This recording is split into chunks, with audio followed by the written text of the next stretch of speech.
জনগণের রাজনীতি নাকি রাজনীতির জনগণ? রাজনীতির আয়নায় কতটা প্রতিফলন জনগণের, তাদের অবস্থান কোথায়, সেই হিসেবটি বুঝতে যমুনা টেলিভিশনের রাজনীতির এই আয়োজনে পুরো সময় আপনাদের সাথে আছে আমি রোকসানা আনসুমান নিপন।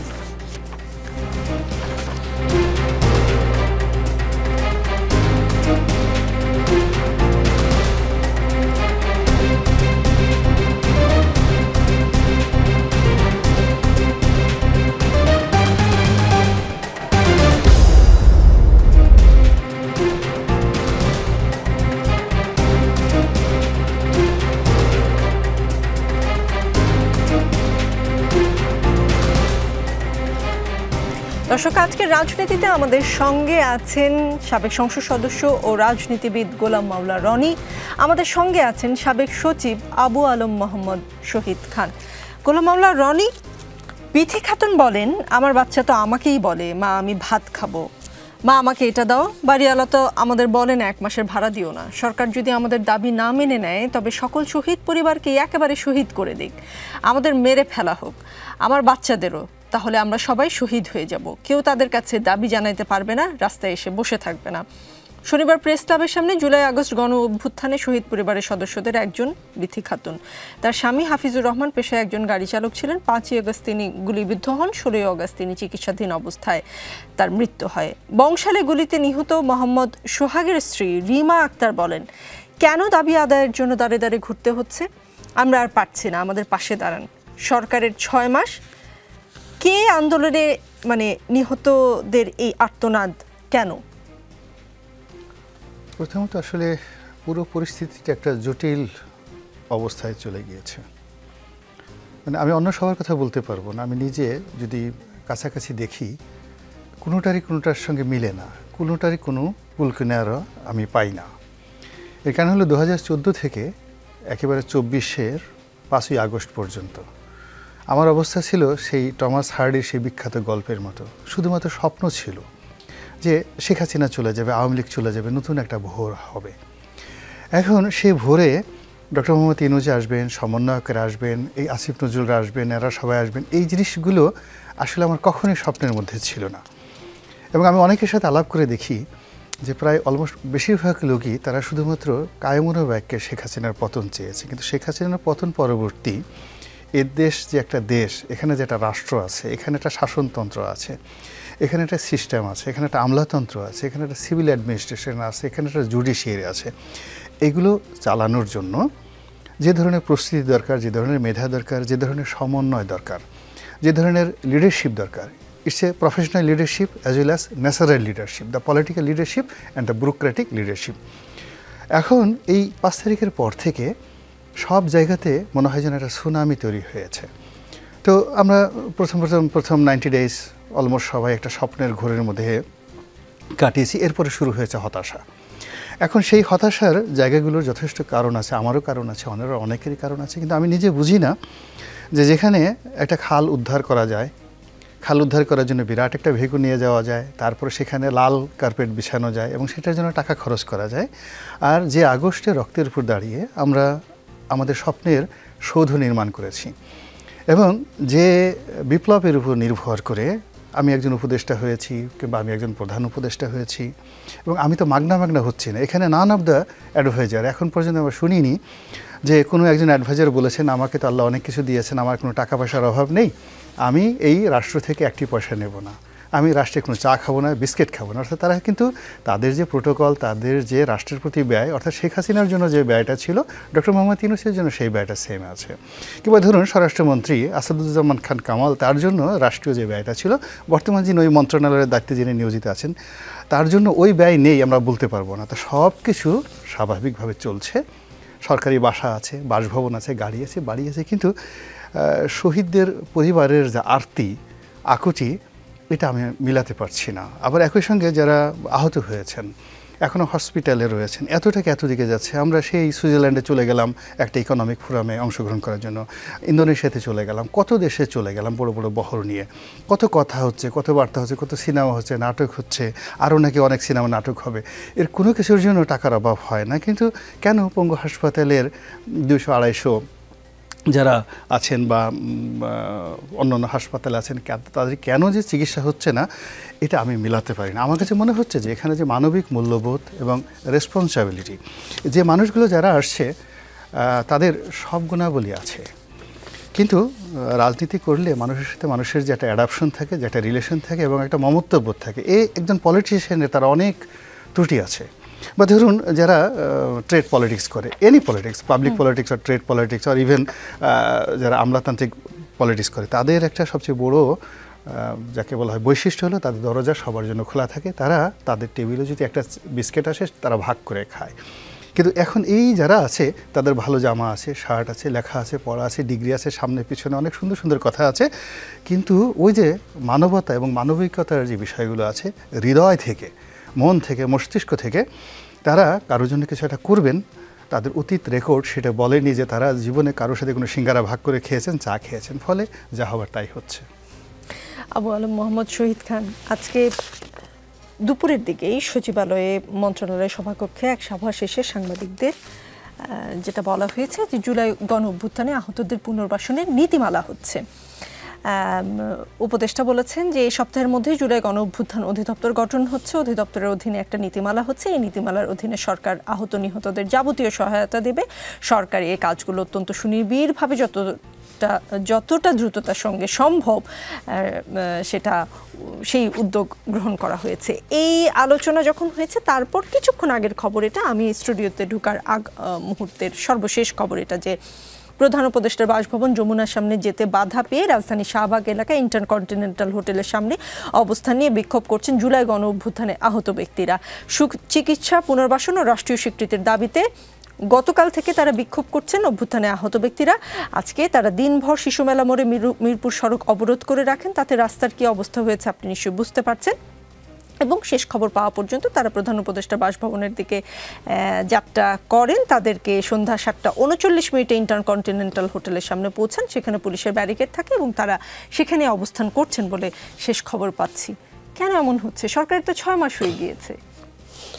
আপনি প্রথম যেটা বললেন যে নীতিমালা হচ্ছে, সেটা আমাকে খুব অবাক করছে আর কি। আমি রনির মতো অবাক হয়ে যাচ্ছি যে এই যে আহতদের আমরা কিভাবে সুচিকিৎসা দেব বা পুনর্বাসন করব, বা যারা নিহত হয়েছেন, শহীদ হয়েছেন, তাদেরকে আমরা তাদের পরিবারকে কিভাবে পুনর্বাসিত করব, কিভাবে সহায়তা করব, এই নীতিমালা করতে তো মেবি 24 ঘন্টা বললে একটু বেশি বলা হয়ে যাবে, বাট 48 ঘন্টা 72 ঘন্টার বেশি লাগার কথা না। ইউ সিট ডাউন, এবং নীতিমালা, আমাদের অনেক নীতিমালা আছে, তো এটা নীতিমালার মধ্যেই আমরা এটা তৈরি করতে পারি। তো আবার একটি দপ্তর খোলা হবে, অধিদপ্তর, এটারও তো কোনো দরকার নেই। আমাদের অলরেডি বাংলাদেশে সরকার যে অবস্থায় থাকুক না কেন, সরকারের অনেক সমালোচনা আছে, কিন্তু বাংলাদেশে কোটি কোটি মানুষকে সরকারি তহবিল থেকে কম বেশি সহায়তা করা হয়। বিধবা ভাতা আছে, মুক্তিযোদ্ধা ভাতা আছে, বয়স্ক ভাতা আছে, অন্যান্য বাচ্চাদের যারা স্কুলে যায়, আমাদের নারী শিক্ষার্থীরা, তাদের জন্য স্কলারশিপ আছে, এবং প্রত্যেকটা জিনিস চালু রাখা সম্ভব, চালু আছে, এবং এগুলো ডিস্ট্রিবিউশনও হচ্ছে। তো সেখানে আপনি যে সমাজ কল্যাণ যে মন্ত্রণালয় আছে তারা এই কাজগুলো করে। তো সমাজ কল্যাণ মন্ত্রণালয় এই পুনর্বাসনের কাজটা করে এবং অনেক দিন ধরেই করে, এবং তাদের যে দপ্তর আছে তারা খুবই অভিজ্ঞ এই ব্যাপারে। এখানে দুর্নীতি থাকতে পারে, তাদের অবহেলা থাকতে পারে, অনেক কিছু থাকতে পারে, সমালোচনা যেমন আছে, আবার তাদের কাজকর্ম আছে। সুতরাং তাদেরকে এই দায়িত্ব দিলে এটা 7 দিনের মধ্যে নীতিমালা করে কাজগুলো করা সম্ভব হতো। এখন তো আমরা বলি, কেউ বলে 1200 নিহত হয়েছেন, শহীদ হয়েছেন, কেউ বলে 1500, কেউ বলেন 2000, আর যারা এই সংখ্যাটা বলতে চান না তারা বলেন হাজার হাজার। কিন্তু আমরা জানি যে একটা গেজেট নোটিফিকেশন হয়েছে, এখানে 867 জনের নাম আছে। ঠিক আছে, তা আপনারা গেজেট নোটিফিকেশন করেছেন, ওই সাথেই তো ঠিক করে ফেলতে পারেন যে শহীদ পরিবারগুলোর কার কী অবস্থা। এটা জানার জন্য তো রকেট সায়েন্স লাগে না। 867 is not a number even. এই নাম্বারটাকে কয়েকজন ভাগ করে নিলেই সচিবালয়ে যারা কাজ করেন বা সমাজ কল্যাণে যারা কাজ করেন বা যে কোনো একজন, আপনি ইন্ডিপেন্ডেন্ট এনজিওকেও বলতে পারতেন যে এই যে নাম্বার, এই ঠিকানা, এবং এদের কার কী প্রয়োজন আমাদেরকে ইভ্যালুয়েট করে দাও।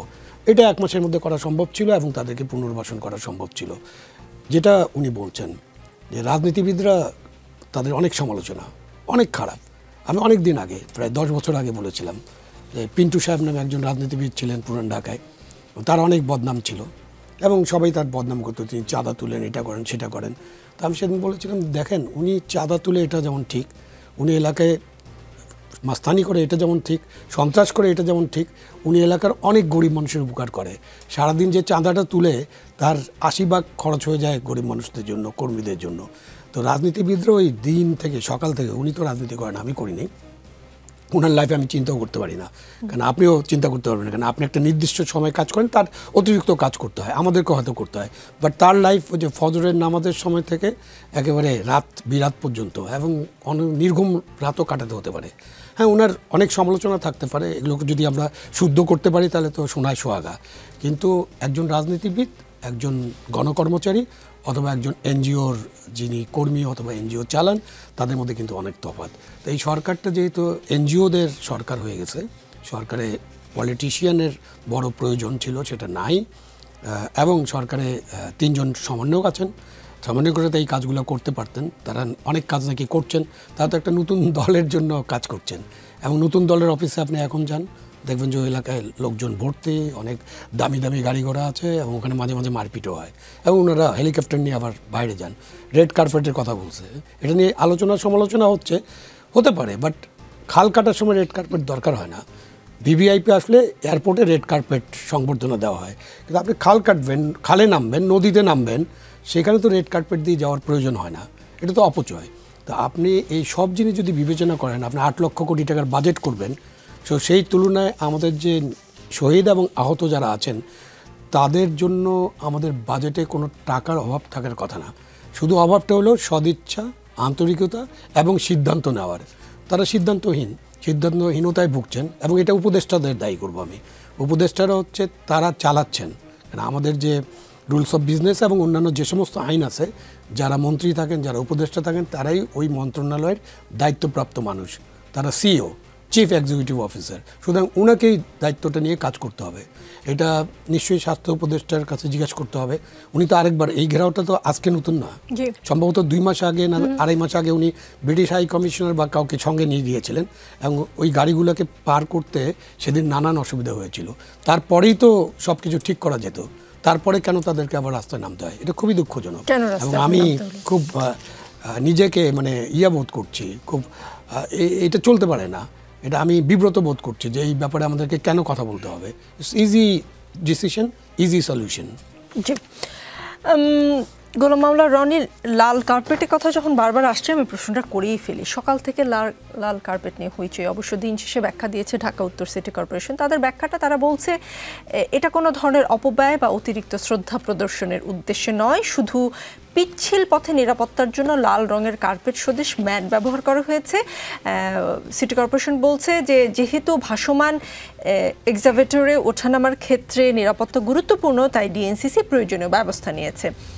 আজ সকালে খাল সংস্কার, দর্শকদের উদ্দেশ্যে বলছি, খাল সংস্কার কার্যক্রম উদ্বোধন করেন অন্তর্বর্তী সরকারের 3 উপদেষ্টা সৈয়দা রিজওয়ানা হাসান, আসিফ মাহমুদ, সজীব ভুঁইয়া এবং আদিলুর রহমান খান। গোলাম মাওলা রনি, আচ্ছা, নিরাপত্তার স্বার্থে ম্যাট না হয় বিছানোই হলো, সেটার রং লাল কেন? প্রথমত আমি ভিডিওটা দেখেছি, এটা খুবই আপত্তিকর, এবং যারা কথা বলেছে তাদের জ্ঞান বুদ্ধি নিয়ে আমার কোনো কথা বলা রুচি নেই। তবে তারা সারা বাংলাদেশের মানুষ, তাদেরকে তারা বেকুব, অপদার্থ, নির্জীব এরকম মনে করেছে যে তাদের কথায় কোনো সমালোচনা কেউ করবে না, এবং তারা যা বলবে সেটা বিশ্বাস করতে আমরা বাধ্য। প্রথমত যে খালে এটি স্থাপন করা হয়েছে এবং যেখানে লাল কার্পেটটা বিছানো হয়েছে, দেখলেই বুঝতে পারবেন এটা রুচির দুর্ভিক্ষের একেবারে নিম্নতম পর্যায়ে। আর সেফটি এবং সিকিউরিটির যে বিষয়টি, আমি যেটা দেখলাম যে ওটা কাঁপছিল, কাঁপার পর একজন উপদেষ্টা আরেকজন উপদেষ্টাকে ধরে নিজেকে সামাল দেওয়ার চেষ্টা করছিল, এবং সেখানে একজন মহিলা উপদেষ্টাও ছিলেন, তিনিও কাঁপছিলেন, বিকজ এটা খুব ভাইব্রেট হচ্ছিল। তো সেক্ষেত্রে তাদের কারো শরীরে কোনো লাইফ জ্যাকেট ছিল না, এটা খুব জরুরি দরকার ছিল লাইফ জ্যাকেটটা ছাড়া ওখানে যাওয়াটা কোনো অবস্থায় নিরাপদ ছিল না। দ্বিতীয়ত যেটা ছিল যে লাইফ জ্যাকেটের সঙ্গে সঙ্গে যদি কোনো কারণে তারা পড়ে যান ওই ময়লা আবর্জনার মধ্যে, তো সেখানে তাদের মাস্ক থেকে শুরু করে আরও অন্যান্য যে বিষয়, সাধারণত ডুবুরিদের যে বিষয়গুলো থাকে, ওখানকার ময়লা পানি আমাদের মাননীয় উপদেষ্টা মণ্ডলীদের যে নুরানি চেহারা সুরত আছে, সেখানে কোনো কারণে কলঙ্কিত হলে আমাদের সারা বাংলাদেশ কলঙ্কিত হয়ে যেত। তা আল্লাহর রহমত মানে ওই উপদেষ্টাদের প্রতি এবং সিটি কর্পোরেশন ওই কর্মকর্তাদের প্রতি যে পুরো জাতিকে এরকম একটা অস্বস্তিকর অবস্থা থেকে ফিরিয়েছে। এই জন্য মানে আমি মনে করি যে আমাদের সারা বাংলাদেশে এই একটা দোয়ার মাহফিল হওয়া উচিত যে তাদেরকে আল্লাহ রক্ষা করেছে। এভাবে যদি মোটামুটি সবাইকে নিয়ে লাল কার্পেটের খালের মধ্যে নিয়ে লাল কার্পেটের ব্যবস্থা করে এবং এ জাতির উন্নয়ন এখন যে পর্যায়ে এসে ঠেকেছে, এই উন্নয়ন এই একেবারে আসমান থেকে আরশে আজিম থেকে একেবারে হিমালয়ের অতলান্তে একটা মানে গিরিখাত আছে, ম্যানিয়ারা ট্রেন্স সবচেয়ে গভীরতম, ওই জায়গায় আমাদের উন্নয়ন চলে যেতে খুব বেশি সময় লাগবে না। তো এটুকুই আমার বক্তব্য তার ব্যাপারে।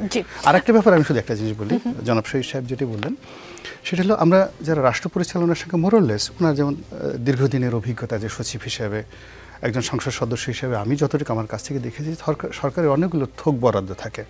এখন আমাদের প্রধানমন্ত্রীর একটা ত্রাণ ভাণ্ডার আছে এবং এই ত্রাণ ভাণ্ডারে অনেক টাকা, এবং সেখানে ডক্টর মোহাম্মদ ইউনূস বা যিনি থাকেন তিনি তার এই ত্রাণ ভাণ্ডার থেকে যে কোনো পরিমাণ অর্থ দেওয়ার ক্ষেত্রে যে স্বাধীনতা তিনি ভোগ করেন, তো সেখানে যে টাকাগুলো রয়েছে সেই টাকাগুলো দিয়ে এই শহীদদের সবার বাড়িতে একটা করে স্বর্ণ প্রাসাদ তৈরি করে দেওয়া সম্ভব। কেন সেই কাজগুলো ডক্টর মোহাম্মদ ইউনূস বা অন্য সবাই করছেন না, আমার এটা মাথায় আসছে না। দ্বিতীয়ত হলো কি, এখন এখানে দেখেন আমাদের গ্রামীণ ব্যাংকের সম্মানিত যিনি এখন আগের ওনার খুব ঘনিষ্ঠজন নূরজাহান বেগম, তাকে এনে স্বাস্থ্য মন্ত্রণালয়ে দেওয়া হয়েছে। ওনার বয়স হয়েছে, অভিজ্ঞতা একেবারে অপ্রতুল, তারপর এরকম পরিবেশ পরিস্থিতি তিনি কখনো পড়েন নাই। তো এই নিয়োগের বিরুদ্ধে প্রথম থেকেই আমাদের দেশের মানুষ যারা এক্সপার্ট, বিশেষ করে যারা ডাক্তার সম্প্রদায় আছেন, তারা সবাই বলছেন যে আসলে স্বাস্থ্য মন্ত্রণালয়ে এই নিয়োগটা ঠিকমতো হয়নি। এবং উনি বিভিন্ন জায়গাতে গিয়ে যে বিব্রতকর পরিস্থিতিতে পড়েছেন, সে ডিজি হেলথের অফিসে গিয়ে পড়েছেন, পিজি হাসপাতালে গিয়ে পড়েছেন, যেখানে গেছেন সেখানে বিব্রতকর অবস্থার মধ্যে পড়েছেন। তো আমি মাননীয় প্রধান উপদেষ্টা যিনি রয়েছেন তার যদি ন্যূনতম বোধ থাকতো এবং সিভিল যে অ্যানার্কি যেটাকে বলা হয়, মানুষের যে রোষ এবং মানুষের যে খোশ, এই দুটো বিষয় যদি উনি একটা তুলনা করতে পারেন যে মানুষ রোষ হয় কেন আর খোশ হয় কেন, তাহলে তিনি তার যে প্রিয় যিনি রয়েছেন স্বাস্থ্য উপদেষ্টা তাকে আরেকটা মন্ত্রণালয় দিতে পারতেন। কিন্তু স্বাস্থ্য উপদেষ্টা যে মন্ত্রণালয়টি সেটা তার জন্য অ্যাপ্রোপ্রিয়েট না। তো বারবার কেন একজন বয়স্ক সম্মানিত ভদ্রমহিলা তাকে বিব্রতকর পরিস্থিতিতে পড়তে হচ্ছে এই ঘটনার জন্য, এটা আমার মাথায় ঢুকছে না যে কেন তিনি এই কাজগুলো করছেন। মানুষ যেভাবে সমালোচনা করছে, আর ডক্টর মোহাম্মদ ইউনূস তার যে বয়স হয়েছে, মানুষ বয়স হলে অনেকটা লিবারেল হয়, তারা মেনে নেয়, কিন্তু ওনার যেন জিদ খুব বেড়ে গেছে। এই 86 বছর বয়সে একটা মানুষের এত জিদ থাকবে কেন, এত তার মানে অহমিকা থাকবে কেন যে আমি যেটা বলছি সেটা হতেই হবে, এই লোক চিটাগাংয়ের হতে হবে, এই লোক গ্রামীণ ব্যাংকের হতে হবে, আমার যাকে ভালো লাগবে আমি তাকে নেব। এখন একটা জিনিস হলো কি, যারে দেখতে নারী তার চলন বেঁকা। রাজনীতিতে আপনি দেখেন সব কিছু আছে। আমরা ওই বিএনপির যারা লোকজন আছে তারা, তাদের শিল্পী আছে, কবি আছে, সাহিত্যিক আছে, রেশা সাহেবের ছিল, মুঘল সম্রাট আকবরের ছিল, শেখ হাসিনার ছিল। অর্থাৎ পাবলিকের মন তুষ্ট করার জন্য যা যা দরকার পলিটিশিয়ানরা সেটা করে, যেখানে যেটা দরকার। কিন্তু এ যা কিছু করতেছে সবই আমাদেরকে রাগিয়ে দেওয়ার জন্য, সে যা কিছু করতেছে আমাদেরকে বিক্ষুব্ধ করার জন্য। আমরা রাগে উন্মত্ত হয়ে তাকে নিয়ে সমালোচনা করবো এবং সে ওখানে বসে বসে সেই জিনিসটা শুনবেন বা দেখবেন। তো এর মধ্যে আমার কাছে মনে হয় তার একটা বিনোদন এসে গেছে, সামহাও একটা বিনোদন এসে গেছে। না হচ্ছে এত সমালোচনা, আমরা কেউ তাদেরকে দুর্নীতিবাজ বলছি না, আমরা কেউ তাদের সাথে আমাদের কারো কোনো শত্রুতা নেই, বরং ডক্টর মোহাম্মদ ইউনূস বাংলাদেশের রাজনীতিতে বঙ্গবন্ধুর 10ই জানুয়ারি ফেরাটা উনি দেখেছেন, বাট আমি দেখিনি। কিন্তু আমি শেখ হাসিনার বাংলাদেশের প্রত্যাবর্তনটা দেখেছি। তো সেই অর্থে ডক্টর মোহাম্মদ ইউনূসের এই যে ক্ষমতায় যে আরোহণটা, এই আরোহণটা এই বাংলাদেশের যে মহাকাল, সেই মহাকালের একটা বিস্ময়। এত জনসমর্থন, এত প্রেম, এত ভালোবাসা, আকাশের চাঁদ, আমরা তাকে কোলে করে নাসার জন্য সমস্ত বাংলাদেশের টেকনাফ থেকে তেঁতুলিয়া পর্যন্ত আমরা তাকে ভালোবেসেছি। তো এখন কেন তিনি আমাদেরকে ভালোবাসেন? আমাদের অপরাধ কী? কেন আমাদের জন্য তার মায়া লাগে না? আমাদের স্বাস্থ্য, যেখানে একজন ক্যান্সারের রোগী, যেখানে একটা অপারেশন দরকার, যেখানে পিজি হাসপাতালের যারা ডাক্তার হন আমাদের সবচেয়ে ব্রিলিয়ান্ট ছাত্রগুলো, সেখানে গিয়ে তারা মেডিকেলে পড়াশোনা করে এবং তারা গিয়ে ওটাকে একটা প্যাশন হিসেবে নেন যে আমরা এটা একটা পেশা হিসেবে ব্যবহার করব। সেই পেশায় লাখ লাখ মানুষকে যিনি নেতৃত্ব দিবেন, সেখানে কেন ওনার আপনজন লাগবে, এবং ওখানে ওই আপনজনটা একটা ব্যারিকেড হিসেবে বসে আছে, একটা পাথর হিসেবে, একটা বোঝা হিসেবে বসে আছে, এবং টোটাল জিনিসটা একটা কলাপস করে ফেলেছে টোটাল জিনিসগুলো। জি, আপনি উপদেষ্টা নিয়োগে অনেকগুলো সমস্যার কথা বললেন। আবু আলম মোহাম্মদ শহীদ খান, দুটো প্রশ্ন আপনার কাছে।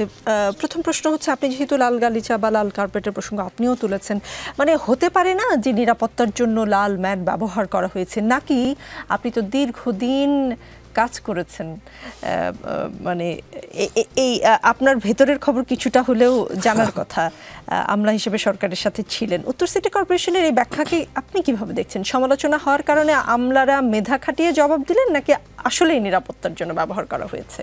না, এটা তো মেধা খাটিয়ে জবাব দেওয়ার মতো হয়নি, এটা একটা বোকামি হয়ে গেল যে আপনি একটা রেসপন্স করলেন বা রিয়াকশন দিলেন যেটা কারেক্ট না, মানে যেটাকে কেউ বিশ্বাস করবে না, লোকজন হাসাহাসি করবে। লাল কার্পেট সাথে সিকিউরিটির সম্পর্ক, এটা আমাকে বুঝতে খুব কষ্ট হবে, কারণ লাল কার্পেটের সাথে সিকিউরিটির কোনো সম্পর্ক নেই। বরঞ্চ কার্পেটের উপর দিয়ে হাঁটা, সেটা বরঞ্চ সিকিউরিটি হ্যাজার্ড হতে পারে কারো কারোর জন্য, সবার জন্য না। আপনি একটা মসৃণ রাস্তায় হাঁটেন আর একটা লাল কার্পেটের উপর হাঁটেন, অনেক সময় পা ফসকে যেতে পারে। আর ওইখানে যে লাল কার্পেট ব্যবহার করে সিকিউর করা হয়েছে, এরকমটা মনে হওয়ার কোনো কারণ নেই।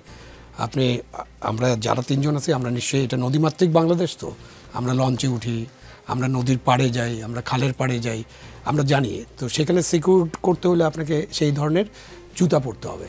সিকিউর করতে হলে যেটা বলেন যে মাস্ক থাকতে হবে, আপনার জ্যাকেট থাকতে হবে, লাইফ জ্যাকেট থাকতে হবে, আপনার হেলমেট থাকতে হবে। আপনি যখন সিকিউরিটির কথা বলবেন, তখন যে কোনো, ওখানে যেহেতু একটা কাজ হচ্ছিল, ওইখানে যে ভ্যাকুম মেশিনটা যখন ওয়ার্ক করবে, তখন অনেক কিছু ছুটে আসতে পারতো, যেহেতু তারা ছিলেন।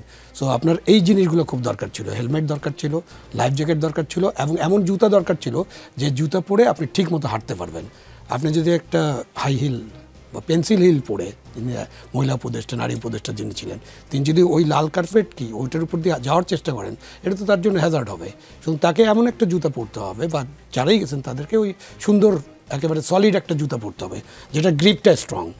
যারা বরফে হাঁটেন, তো বরফের দেশে আপনি নর্মাল জুতা পরেন এক সময় যখন থাকে না, আর যখন বরফ পড়ে তখন কিন্তু আপনাকে গ্রিপওয়ালা জুতা পরতে হয়, এবং পরে আবার বেশি বরফ পড়লে গামবুট পরতে হয়। আমাদের দেশেও তাই, আপনি যদি বন্যার্থদের সাহায্যে যান, কোথাও রিলিফ দিতে যান, কোথাও যদি পানির মধ্যে আপনাকে হাঁটতে হয়, তাহলে এগুলো লাগে।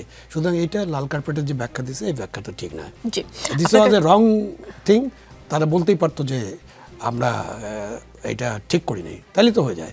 এখন তো নতুন বাংলাদেশ বলছেন তারা, সুতরাং বললেই দিতে পারতেন যে না, এটা ঠিক হয়নি, ভবিষ্যতে এটা করা হবে না, তাহলে কিন্তু আর কেউ সমালোচনা করতো না। জি, আপনার কাছে দ্বিতীয় প্রশ্ন, আজকের কর্মসূচিগুলো আগে আপনাকে শোনাই। মানে সরকারের সমালোচনা কম বেশি আপনারা দুজনেই করছেন, কিন্তু এত কিছুর মধ্যে আসলে সরকারের কি ঠিকমতো ফাংশন করার কোনো উপায় আছে কিনা? তিতুমির কলেজকে বিশ্ববিদ্যালয়ে ঘোষণার দাবি, পঞ্চম দিনের মতো আমরণ কর্মসূচি পালন করেছে শিক্ষার্থীরা, পাশাপাশি আজও বাসদি কলেজের সামনে রাস্তা অবরোধ করেছেন তারা। স্বরাষ্ট্র মন্ত্রণালয় ঘেরাও হয়েছে, স্বরাষ্ট্র মন্ত্রণালয় ঘেরাও করেছেন ইনকিলাব মঞ্চ, হাইকোর্ট মাজার গেটে তাদেরকে পুলিশ আটকে দেয়, তারা লাল চুরি প্রদর্শন করেন এবং তারা স্বরাষ্ট্র উপদেষ্টার পদত্যাগ দাবি করেছেন বলে আমি শুনেছি। তারপরে 3 নম্বর হচ্ছে জুলাই অভ্যুত্থানে আহতদের অবরোধ। তারা দীর্ঘদিন ধরে উন্নত চিকিৎসার দাবি করে আসছেন। জুলাই অভ্যুত্থানে আহত ব্যক্তিরা, কিছুক্ষণ আগে বললাম, তারা প্রধান উপদেষ্টার বাসভবনের দিকে রওনা হয়েছেন। আলু সংরক্ষণের ভাড়া বৃদ্ধির প্রতিবাদে বিক্ষোভ, রাজশাহীর হিমাগারগুলোতে আলু সংরক্ষণের ভাড়া বৃদ্ধির প্রতিবাদে বিক্ষোভ করেছেন কৃষকেরা। আজকে বেলা 11টার দিকে রাজশাহীর মোহনপুর উপজেলা পরিষদ চত্বরে কর্মসূচি পালন করেন তারা রাস্তায় আলু ফেলে বিক্ষোভ প্রদর্শন করেন। তারপরে 4-5 নম্বর গণপরিবহনে হাফ ভাড়া সহ 9 দফা দাবিতে ফরিদপুরে বিক্ষোভ মিছিল ও সড়ক অবরোধ করেছেন বৈষম্য বিরোধী ছাত্র আন্দোলন সহ বিভিন্ন শিক্ষা প্রতিষ্ঠানের শিক্ষার্থীরা। কুমিল্লায় ডাকাতি, ছিনতাই ও চাঁদাবাজি বন্ধের দাবিতে মানববন্ধন ও সড়ক অবরোধ হয়েছে আজই। ফুটওভার ব্রিজের দাবিতে মহাসড়ক অবরোধ হয়েছে, সেটা হয়েছে বগুড়ায় বিশ্ববিদ্যালয়ের সামনে। ফুটওভার ব্রিজের দাবিতে 2 ঘণ্টা ব্যাপী মহাসড়ক অবরোধ হয়েছে। চাকরিচ্যুত পুলিশ সদস্যদের হাইকোর্টের সামনে বিক্ষোভ, চাকরি ফেরত পাওয়ার দাবিতে হাইকোর্টের সামনে বিক্ষোভ করেছেন আওয়ামী লীগ সরকারের গত 15 বছরে চাকরিচ্যুত পুলিশ সদস্যরা। ইবিতে 2 পক্ষের মারামারিতে প্রক্টর আহতদের প্রতিবাদে বিক্ষোভ হয়েছে। বৈষম্য বিরোধী ছাত্র আন্দোলনের রাজশাহী জেলা মহানগর কমিটিতে প্রকৃত বিপ্লবীদের যথাযথ স্বীকৃতি ও স্থান না দেওয়ায় বিক্ষোভ মিছিল করেছেন শিক্ষার্থীদের একাংশ। নিষিদ্ধ ছাত্রলীগের মশাল মিছিলের প্রতিবাদে দেশের বিভিন্ন জায়গায় বিএনপি ও সহযোগী সংগঠনে বিক্ষোভ মিছিল হয়েছে। এখন কি দাবি আদায়ের মৌসুম? এই দাবি আদায়ের মৌসুমে সরকার কিভাবে ঠিকঠাক মতন ফাংশন করবেন বলে মনে করেন? না, দাবি আদায়ের মৌসুম কিনা, দাবি দেওয়া অনেক দেখছি আমরা, দাবির নগরী পরিণত হয়েছিল এক সময় ঢাকা, এবং চলছেই, এটা চলছেই। প্রত্যেকটা দাবি যারা করছেন তাদের সাথে কিন্তু আলোচনাটা করতে হবে, আলোচনা করে একটা রিজলভ করতে হবে, এবং এই কাজটা রাজনীতিবিদরা খুব ভালো পারেন এবং তারা এটা কিন্তু প্রমাণ করেছেন। যখন রেলওয়ে স্ট্রাইক হলো হঠাৎ করে হয়নি, এটা অনেক দিন ধরে তাদের দাবি, কিন্তু তাদের সাথে সবসময় গভর্নমেন্ট এটা নেগোশিয়েট করার চেষ্টা করেছে, যেহেতু রাজনৈতিক সরকার ছিল এবং তাদের একটা শ্রমিক লীগ থাকে, শ্রমিক দল থাকে, শ্রমিকের আরও সংগঠন থাকে, তাদের সাথে তারা লিঙ্ক করে এটা করে। তো ওই সময়ে আপনি দেখবেন যে হঠাৎ করে যখন শুরু হলো তখন কিন্তু আপনি রেলওয়ে উপদেষ্টাকে খুঁজে পেলেন না, কেউ পেল না তাকে তখন খুঁজে পাওয়া গেল যে তিনি অলরেডি বিছনায় ঘুমাতে গেছেন। হ্যাঁ, ও এটা যেতেই পারেন, একজন মানুষের ঘুম তো লাগতেই পারে। বাট দেখেন এরকম পরিস্থিতিতে এই স্ক্রল দেখার পরে তো আপনার ঘুম ভেঙে যাবে এবং সঙ্গে সঙ্গে আপনি অ্যাক্টিভ হবেন, আপনার মন্ত্রণালয়কে অ্যাক্টিভ করবেন, আপনার রেলওয়ে অধিদপ্তরকে অ্যাক্টিভ করবেন, আপনার যাদের সাথে লিঙ্ক রাজনীতিবিদদের অ্যাক্টিভ করবেন।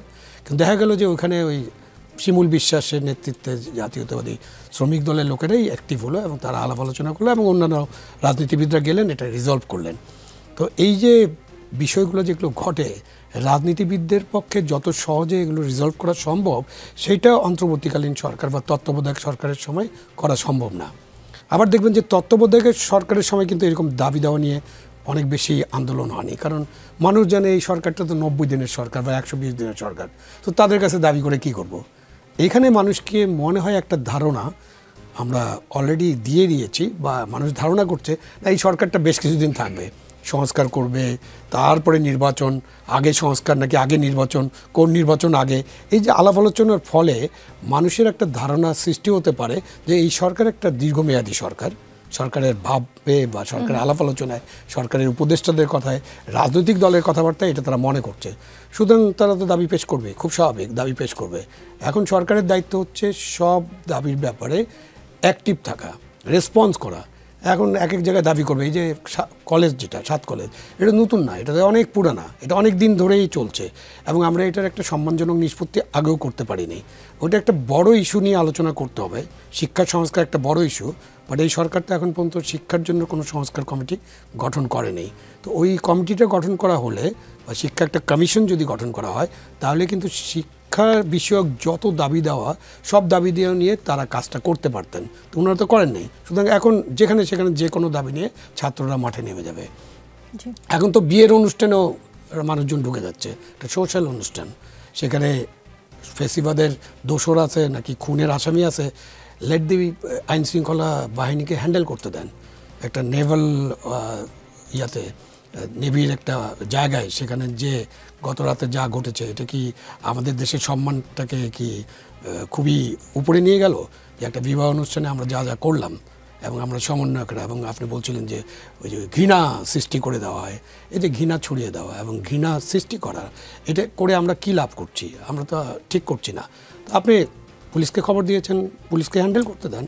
ওখানে যদি কোনো খুনের আসামি থাকে, ওখানে যদি কারোর বিরুদ্ধে কমপ্লেন থাকে, পুলিশ যাবে, পুলিশ নিজেই তাকে হ্যান্ডেল করবে, সেটা আপনার ভিতরে ঢুকে হ্যান্ডেল করার দরকার নেই। ওই যে আবার সেই মবক্রেসিতে আমরা ফিরে যাচ্ছি। আপনার এই যে যতগুলো আপনি বললেন তার মধ্যে কিছুটা হলো মবক্রেসির একটা ধারণা হয়ে গেছে এবং কেউ কেউ সবাই কি ভাবতে শুরু করেছে যে মব ক্রিয়েট করলে দাবিটা পূরণ হয়ে যায়, তাই ভাবতে শুরু করার খুব কারণ আছে। কেননা যখন মবক্রেসিটা তৈরি হলো তখন অন্তর্বর্তীকালীন সরকারের যে কঠোর ব্যবস্থা নেওয়া দরকার ছিল তখন তারা সেটা নিতে পারেন নাই, তাদের সীমাবদ্ধতা ছিল, বিকজ আমাদের পুলিশ ফোর্স একদম শ্যাটার্ড ছিল। কিন্তু তারা রাজনৈতিক ব্যক্তিবর্গ বা রাজনৈতিক দলগুলোর সাথে আলাপ আলোচনা করে এই কাজগুলো এগিয়ে নিতে পারতেন। শিক্ষা প্রতিষ্ঠান তো টোটালি মবের হাতে চলে গিয়েছিল। আপনি এক একজন প্রধান শিক্ষক, প্রিন্সিপাল, তাদের সাথে শিক্ষকদের সাথে কি আচরণ করা হয়েছে এগুলো তো আমরা দেখেছি। এখন এটা হচ্ছে না। বাট এই যে তখন থেকে কিন্তু মবটা তারা মনে করলেন যে মব করলেই আমাদের দাবি দেওয়া আদায় হবে এবং সবাই এখন বিশ্বাস করেন যে রাজপথে থাকলেই আমাদের দাবি দেওয়া আদায় হবে। কারণ আপনি তো উচ্চ আদালতে ঢুকে গেলেন, সেদিনে সব বিচারক আপনি পদত্যাগ করতে বাধ্য হলো। আপনি তারপরে বিচারক নিয়োগের যে নিয়মকানুনের কথা আমরা এতদিন ধরে আলোচনা করেছি, যে বিচারক নিয়োগের একটা বিধি থাকতে হবে, একটা নীতিমালা থাকতে হবে, আমরা সেটা করলাম না। তারপরে তো আমরা বিচারক নিয়োগ করে ফেললাম। তো তার মানে কি? তার মানে আমি ওখানে গেলাম, আমি দাবি করলাম, আমি বিজয়ী হয়ে ফিরে আসলাম। শুধুমাত্র আমাদের রাষ্ট্রপতি শাহাবুদ্দিনকে যখন পদত্যাগ করানোর বিষয়ে দাবিটা করা হলো, সেখানে এই মবটা সাকসেস হয়নি। শুধুমাত্র বিপ্লবের ইশতেহার পাঠ করা বা রচনা করার বা ঘোষণা করার যখন ডেটটা দেওয়া হলো, সেখানে এই মবটা সাকসেসফুল হয়নি।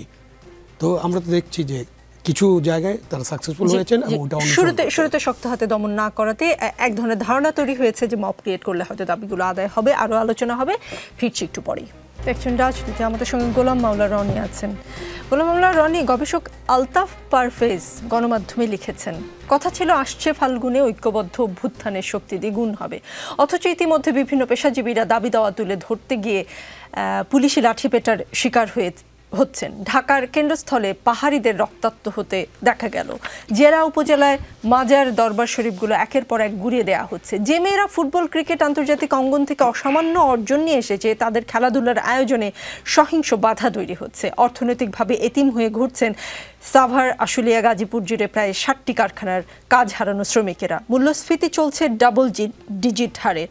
মার্কেট সিন্ডিকেটগুলো বহাল তবিয়তে আছে। তিনি প্রশ্ন করেছেন, ফাল্গুন আসছে, আমরা কেন দ্বিগুণ হতে পারলাম না? একই প্রশ্ন আপনার কাছে। আমরা দ্বিগুণ হতে পারলাম না, এটা আমাদের ব্যর্থতা। অথচ দ্বিগুণ হওয়ার মতো যথেষ্ট রকম সুযোগ ছিল, সুবিধা ছিল। আমার জানা মতে দেশের প্রথম শ্রেণীর যে 50 থেকে 60টি বড় বড় শিল্প কলকারখানা বন্ধ হয়ে গেছে গত 6 মাসে, যেখানে 10,000 থেকে 40 থেকে 50,000 লোক পর্যন্ত কাজ করতো। অন অ্যাভারেজে 5 লাখ লোক কর্মসংস্থান একদম পুরো বন্ধ হয়ে গেছে। এটা শুধুমাত্র ইন্ডাস্ট্রিয়াল লেভেলে, মানে বেক্সিমকোর মতো কোম্পানি এই পর্যায়ে 5 লাখ লোকের কর্মচ্যুতি ঘটেছে। 2 নম্বর হলো যে এই যে ছোটো ছোটো দোকান যেগুলো ছিল পাড়া মহল্লা, এরকম আরও 1 মিলিয়ন পিপল এই 6 মাসের মধ্যে তারা চাকরি হারিয়েছে। আর আরও ধরেন 1 মিলিয়ন পিপল এই আগামী 2-3 মাসের মধ্যে চাকরি হারাবে, এই আতঙ্কের মধ্যে তারা রয়েছে। ব্যাংক এবং বিমা, আমি যেহেতু ব্যবসা বাণিজ্যের সঙ্গে জড়িত আছি, এখানে সেই সাবেক রেজিমের জমানাতে যা ছিল তার সাথে পরিস্থিতি অনেক মানে যাকে বলা হয় জ্যামিতিক হারে খারাপ হয়ে গেছে। কিন্তু দুর্ভাগ্য হলো যে গত 2014 থেকে যেভাবে একটা সাজানো স্ট্যাটিস্টিক্স ডাটা, যেটা জাতিসংঘে পেশ করা হতো আওয়ামী লীগ জমানাতে, যে আমরা একেবারে সিঙ্গাপুর হয়ে গেছি, মালয়েশিয়া হয়ে গেছি, এখন তো মনে হচ্ছে যে ডাটা এমনভাবে তৈরি করা হয়েছে যে আমরা আমেরিকাকেও ছাড়িয়ে গিয়েছি। আমরা হয়তো মোনাকোর মতো হয়ে গেছি, কুয়েতের মতো হয়ে গেছি, খুবই স্ট্রং ইকোনমি। একটা জিনিস চিন্তা করুন যে আপনার যেখানে গার্মেন্টস বন্ধ হয়ে গেছে, একেবারে স্পষ্টতভাবে 5 লাখ লোক চাকরি হারিয়েছে রাস্তায়, সেখানে আপনি দেখাচ্ছেন আপনার এক্সপোর্ট বেড়ে গেছে। যেখানে আপনার ইম্পোর্টে আপনি ভালো করতে পারছেন, আপনার ফরেন রিজার্ভ আপনি দেখাচ্ছেন যে আপনার ফরেন রিজার্ভ বেড়ে গেছে, টাকায় বাংলাদেশ ব্যাংক সয়লাভ হয়ে গেছে। আর অন্যদিকে কি হচ্ছে, 30 লাখ টাকা করে যদি আপনি দেন 800 লোকে বা 1000 লোকের, আপনার কত টাকা দেয়, সেই টাকা দেওয়ার মতো অবস্থা আপনার নেই। ফলে অ্যাজ এ হোল এই জিনিসটাকে আপনি কি বলবেন? এটাকে আমাদের অ্যাসেট আছে আমাদের। এই যে যেমন দেখেন যে পৃথিবীতে যত দুর্ভিক্ষ হয়, তো দুর্ভিক্ষ হয়, সেই দুর্ভিক্ষ কিন্তু যে ফসল হানি বা প্রাকৃতিক কারণে নয়, এর 90% হলো মানব সৃষ্ট। তারা গুড ম্যানেজমেন্ট করতে পারে না। এমনকি যে আমরা কোরআনে পড়েছি যে ফেরাউনের জামানাতে আসবে, মানে যাকে বলে দুর্ভিক্ষ আসবে, এই জন্য সে একজন নবীকে তার অর্থমন্ত্রী বানিয়েছেন এবং নবী বলেছেন যে আমাকে দায়িত্ব দিন, আমি কি করে এই আপনার ফাইন্যান্সিয়াল বিষয়গুলো ম্যানেজমেন্ট করা যায় আমি জানি। হযরত ইউসুফ আলাইহিস সালাম। তো এইরকমভাবে এখন যা কিছু বাংলাদেশে যে সমস্যা রয়েছে, এর প্রতিটি সমস্যা মানব সৃষ্ট সমস্যা। এখন দেখুন, আপনি যখন 75-15 আগস্টের ঘটনা যদি বলেন, ওই সময়টাতে বাংলাদেশে এখন যে সমস্যা তার চেয়ে বেশি সমস্যা ছিল। কিন্তু যেই মুহূর্তে জনগণের ট্রাস্ট চলে আসলো শহীদ প্রেসিডেন্ট জিয়াউর রহমানের উপরে, মুহূর্তের মধ্যে সেটা কিন্তু রিজলভ হয়ে গেল। আপনি দেখেন আমাদের সময় যে 86 সনে একটা বন্যা, 88 সনে একটা বন্যা হলো, এত বড় ডিজাস্টার, ন্যাচারাল ডিজাস্টার বাংলাদেশে কিন্তু মানে হয়নি। কিন্তু মানুষের একটা বিশ্বাস ছিল ওই সময় এরশাদ সাহেবের প্রতি, যে তিনি করতে পারবেন। তিনি পাগলের মতো সেই যে বড় বড় গামবুট পরে সারা বাংলাদেশে ঘুরে বেড়েছেন। আমার ওই যে আপনি যখন লাল কার্পেটের কথা বলছিলেন, তখন আমার কাছে মনে হচ্ছিল যে বাংলাদেশে পলিটিক্সে বসে যদি কেউ নাটক করে থাকে, এরকম এরশাদ সাহেবের মতো এত সফল নাটক কেউ করতে পারেননি। তো আমি চিন্তা করলাম যে সে কখনো এরকম কোনো ডিজাস্টারের জায়গাতে লাল কার্পেট সে দিয়েছে কিনা। আমি দেখলাম যে না, সে কখনো কোনো লাল কার্পেট দেয়নি, এরকম কোনো জায়গাতে যায়নি। ওই যে বন্যার মধ্যে সে গান গেয়েছে, গামবুট পরে গিয়েছে, কিন্তু কোনো জায়গাতে নদী থেকে নামছে লাল কার্পেট আমি দেখিনি। তাহলে বুঝেন যে এরশাদকে আমরা স্বৈরাচারী বলি, এখন আমাদের এই বর্তমান জামাতে মন মস্তিষ্কে স্বৈরাচারীটা কোন পর্যায়ে ঢুকেছে যে আমার ওই জায়গাতে ময়লার মধ্যেও আমার লাল কার্পেট লাগবে। এখন যিনি লিখেছেন সেটা হলো, আপনি চিন্তা করুন আমাদের পজিটিভ দিকগুলো শুধু আমি বলি। আমাদের দেশের সরাসরি 15 লক্ষ লোক আমরা আয়কর দেই, ডাইরেক্টলি আয়কর দিই। এই বছর গিয়ে দেখেন আমাদের কিন্তু আয়কর দিচ্ছি। আমাদের দেশের সরাসরি 1 কোটি লোক বিদেশ থেকে রেমিটেন্স পাঠাচ্ছে অন অ্যাভারেজে বাংলাদেশে, অর্থাৎ এখানে আমরা 25 থেকে 26 billion dollar per yearly net, যেটার কোনো খরচ নেই। আমরা এক্সপোর্ট করি অলমোস্ট 45 বিলিয়ন ডলার। 45 বিলিয়ন ডলারের যদি আপনি অলমোস্ট 25% ডলার আপনি ধরেন, 45 বিলিয়ন ডলার যেটা আমাদের বাংলাদেশে থাকে। আমরা বিদেশ থেকে বিভিন্ন এইড বাবদ অলমোস্ট 1.5 বিলিয়ন ডলার, উনি ভালো বলতে পারবেন, বিভিন্ন যেখানে কোনো আনকন্ডিশনালি আর এইড হিসাবে 1.5 বিলিয়ন ডলার আসে। আর আমরা ধরেন বিভিন্ন প্রকল্পে সাহায্য সহযোগিতা, ফরেন এইড, বিশ্বব্যাংক থেকে অন্যান্য জায়গা থেকে শুরু করে আরও প্রায় 30 বিলিয়ন ডলার আমরা পাই। তা আমাদের তো টাকার অভাব নেই, কোনো অবস্থাতে টাকার অভাব নেই, এখনও টাকার অভাব নেই। 18 কোটি মানুষের এই দেশে কোনো কিছুর অভাব নেই, বিশ্বাস করেন কোনো কিছুর অভাব নেই। এখানের মূল অভাব আগের সরকারে যেটা ছিল, শুধু চুরি করছে, সিন্ডিকেট নিয়ে গেছে। আর এখন করে যে সরকার, সে বুঝতেছে না টাকা কোথায় আছে, মানে কোনটার সাথে কোনটা সংযোগ করলে এখানে বিদ্যুৎ উৎপন্ন হবে, আর কোনটার সাথে কোনটা সংযোগ করলে এখানে শর্ট সার্কিট হবে, আগুন লেগে যাবে, এই টোটাল জিনিসটা বুঝছে না। সচিবালয়ের ওই উপরে আগুন লাগতে পারে, এই আমি বাংলাদেশে এই 2025 সন 24 সন না আসলে আমাকে যদি মেরেও ফেলা হতো, আমি কোনোদিন বিশ্বাস করতাম না যে সচিবালয়ের ওই জায়গাতে আগুন লাগতে পারে। এই সরকার আমাদেরকে আমাদের চিন্তার জগৎ খুলে দিয়েছে। আমরা এখন বাংলাদেশে বসে আকাশের তারা গুনতে পারি, আমরা বাংলাদেশে বসে এখন আরশে আজমের ছবি দেখতে পারি। এখন রাস্তাঘাটে আপনি তরতাজা অলি আল্লাহ খুঁজে পাবেন, আপনি রাস্তাঘাটে আপনি জিন্দা অলি খুঁজে পাবেন, যারা ফু দিলে সঙ্গে সঙ্গে মানুষের মাথা ঘাড় থেকে পড়ে যাবে। তো এইরকম একটা অবস্থা এই যে সরকার নিয়ে আসছে। আপনি এই যে আপনি মাজার ভাঙার কথা বললেন, অমুকের ভাঙার কথা বললেন, জিনিসটা আপনি কি চিন্তা করতে পারছেন যে এই জলজ্যান্ত তাজা অলিরা বুঝতে পারছে যে এটা হলো হযরত ঘোড়া সার মাজার, এখানে কোনো মানুষ নাই, ওই কবরের মধ্যে ঘোড়া আছে, এই জন্য ওখানে অন্যায় হচ্ছে, জুলুম হচ্ছে। তারা সরাসরি এখানে বেলায়েতের ইলমে মারফতের মাধ্যমে একেবারে আকাশের সাথে যোগাযোগ করে বুঝতে পারছে যে ওই যে ওখানে যে পাগলা বসে আছে ও একেবারে নির্ঘাত জাহান্নামী।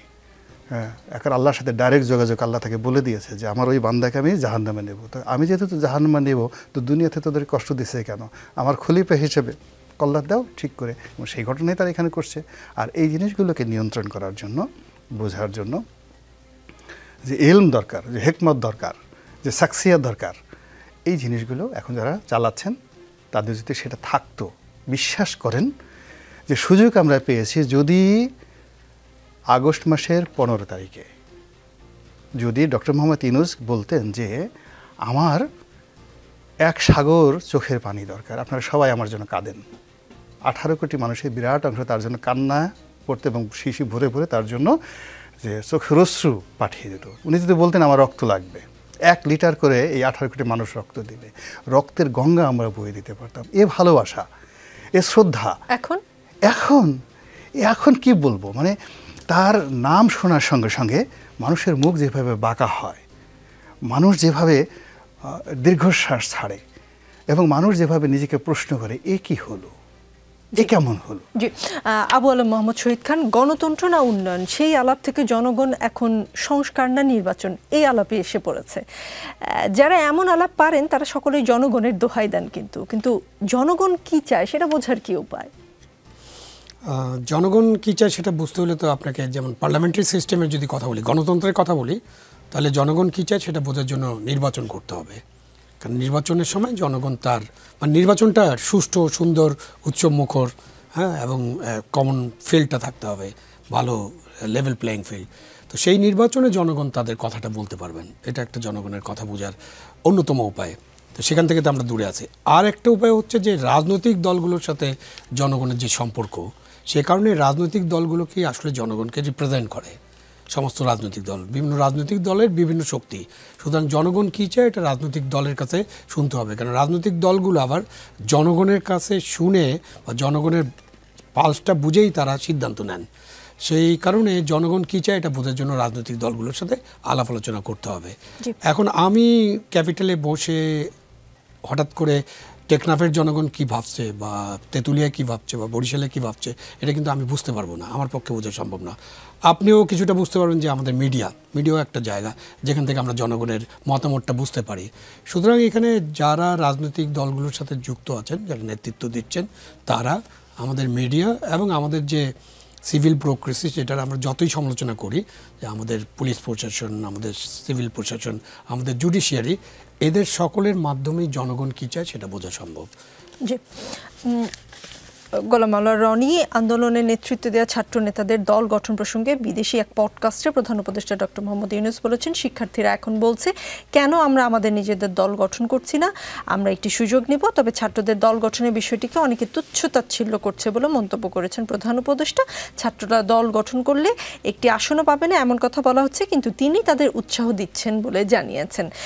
এমন মন্তব্য কি প্রধান উপদেষ্টা নিরপেক্ষতাকে প্রশ্নবিদ্ধ করে কিনা? অনেকেই প্রশ্ন তুলেছেন যে নিরপেক্ষতাকে প্রশ্নবিদ্ধ করে।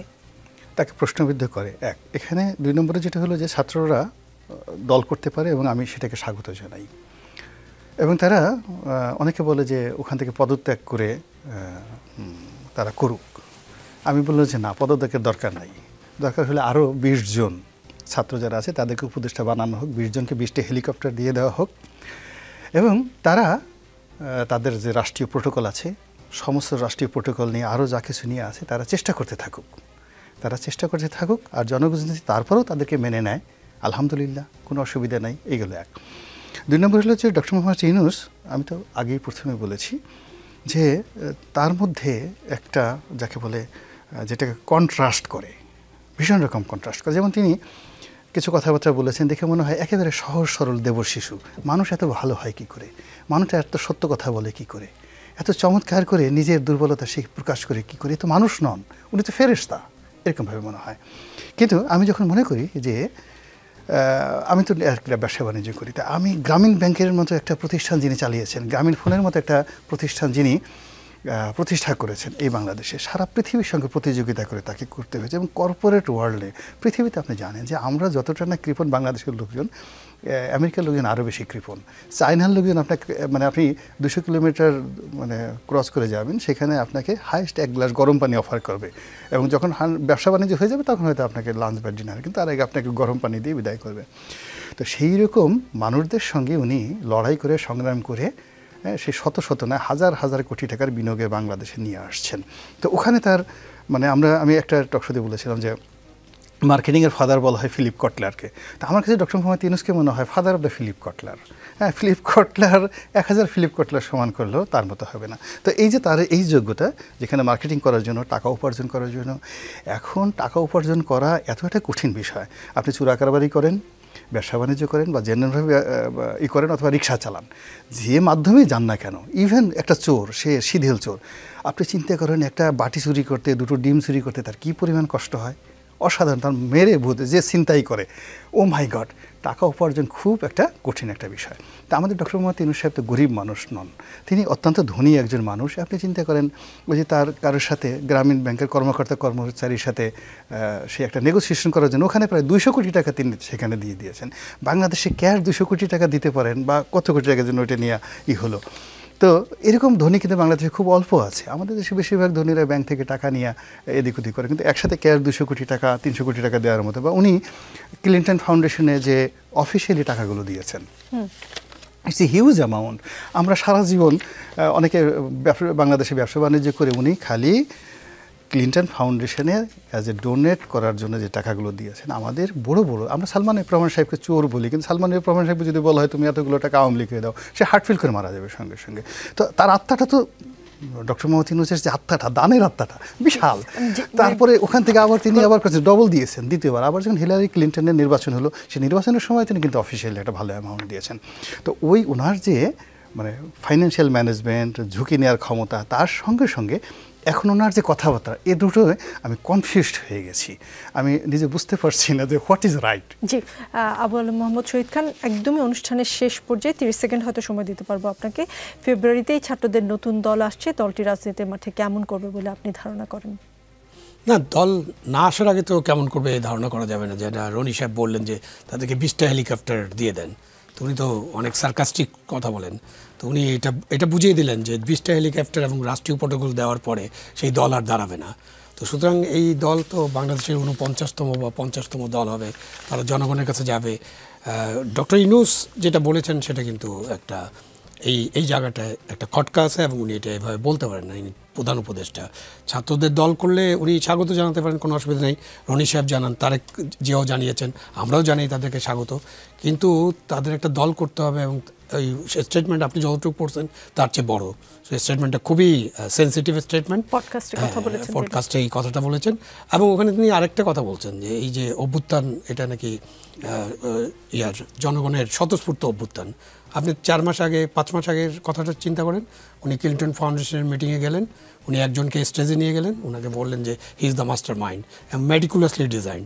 তো এখন আমি নিজেও কনফিউজ হয়ে গেছি ওনার মতো, যে উনি যে আগে যে কথাটা বললেন সেটা ঠিক ছিল নাকি এটা স্বতঃস্ফূর্ত গণ অভ্যুত্থান এটা ঠিক আছে। এখন উনি যে ছাত্রদের দলের ব্যাপারে যে কথাটা বলছেন ওইটা উপদেষ্টা পরিষদের প্রধান হিসাবে উনি এটা বলতে পারেন না, এটা ক্লিয়ার কাট। এটা বলাটা তার খুবই অনুচিত, অন্যায় হয়েছে এবং এটাতে অনেক প্রশ্ন জন্ম দিবে। কারণ ছাত্ররা দল করবে খুব ভালো কথা, কিন্তু তাদেরকে আপনি সহায়তা, তাদেরকে উৎসাহ দিবেন, এটা আপনি করতে পারেন না। জি, দুজনকে একই প্রশ্ন করব, শুধু আমি অপশনগুলোর মধ্যে এটা বেছে নিতে বলবো। নির্বাচন কবে হওয়া উচিত? সেটা কি 2025-এর 5ই আগস্ট যেমন বিএনপি চায় সেটা, নাকি 2025-এর ডিসেম্বরে, নাকি 2026-এর শুরু অথবা শেষের দিকে? 3টি অপশন বা 4টি অপশন থেকে কোনটি? গোলাম মাওলা রনি, প্রথমে আপনি। এখন নির্বাচন করার মতো কোনো পরিবেশ নেই। এখন নির্বাচন করলে খুনাখুনি মারামারি হবে, সেটা 2025-এ করেন আর 26-এ করেন। পুরো জিনিসটা law and order situation out of control চলে গেছে। এই পুরো জিনিসটাতে একটা সিস্টেম চেইনের মধ্যে না আনা পর্যন্ত, এটা ওনার নেতৃত্বে হলে ভালো, না হলে অন্য নেতৃত্ব আনতে হবে, কিন্তু চেইন অফ কমান্ড না আসা পর্যন্ত, যেখানে পুলিশ ভয়ে পালাচ্ছে সেখানে আপনি কে নির্বাচন করবে? না, 3টা অপশনের মধ্যে 2025-এর December is a good option, কিন্তু রনির সাথে আমি একমত যে এটার জন্য তো আপনাকে পুরো জিনিসটাকে নিয়ন্ত্রণে আনতে হবে, এবং ওনারা যদি না পারেন অফকোর্স কাউকে এই নিয়ন্ত্রণের দায়িত্বটা দিতে হবে, উপযুক্ত পরিবেশ সৃষ্টি করতে হবে। রাজনীতিতে শেষ কথা বলে কিছু নেই, চলতে থাকবে। আগামী বৃহস্পতিবার রাত 9টায় আবারও দেখা হবে, সাথেই থাকবেন।